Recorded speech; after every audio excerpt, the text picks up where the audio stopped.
Hai teman-teman, jumpa lagi.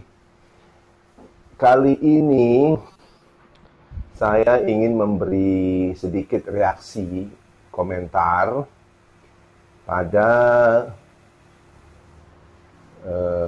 dua report yang baru-baru saja muncul di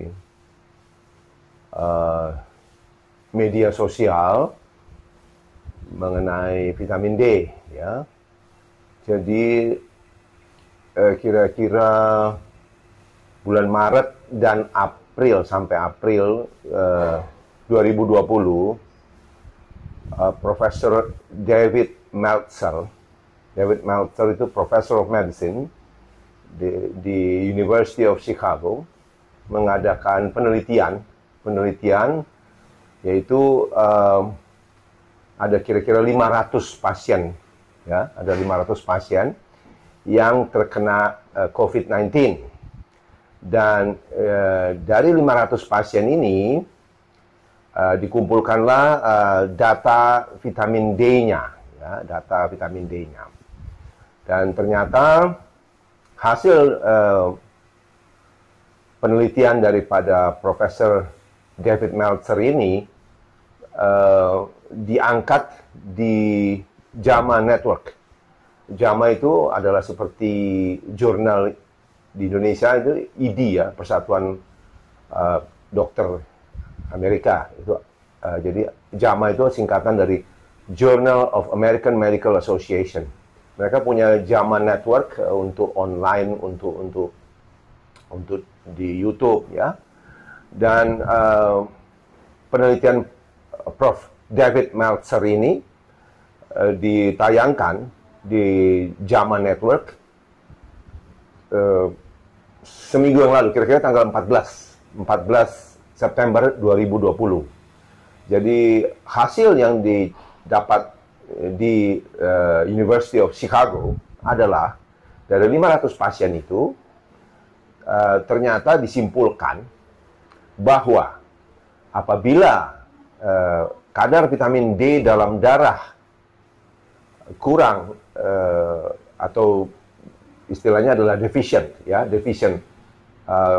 Biasa yang dibilang deficient itu adalah di bawah 20 nanogram per mililiter, ya. Kalau kadar vitamin D dalam darah pasien-pasien ini kurang dari 20 nanogram per mililiter, maka kemungkinan terkena infeksi COVID-19 adalah 77%. 77%, ya, lebih mudah kena dibanding orang dengan kadar vitamin D normal atau tinggi, ya. Jadi ini sedikit melengkapi apa yang sudah saya laporkan di video saya yang lalu, yaitu studi dari Dr. Michael Holick yang dari Boston, ya.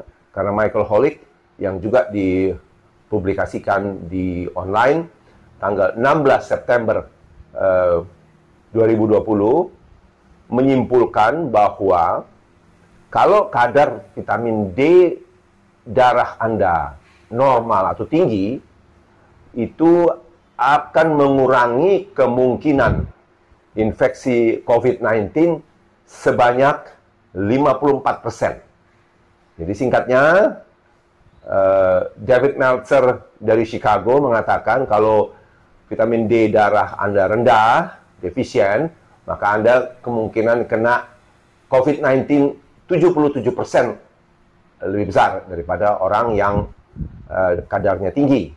Sebaliknya, Michael Holick dari Boston mengatakan kalau vitamin D darah Anda bagus, maka kemungkinan infeksi COVID-19 turun 54%. Jadi angka-angka ini sangat signifikan.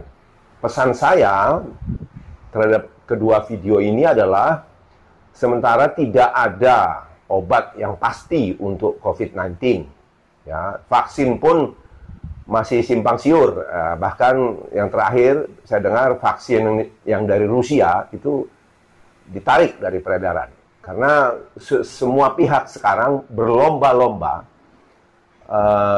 menghasilkan vaksin terlebih dahulu. Jadi kepingin menjadi orang pertama yang menghasilkan vaksin, sehingga kadang-kadang safety-nya dilupakan.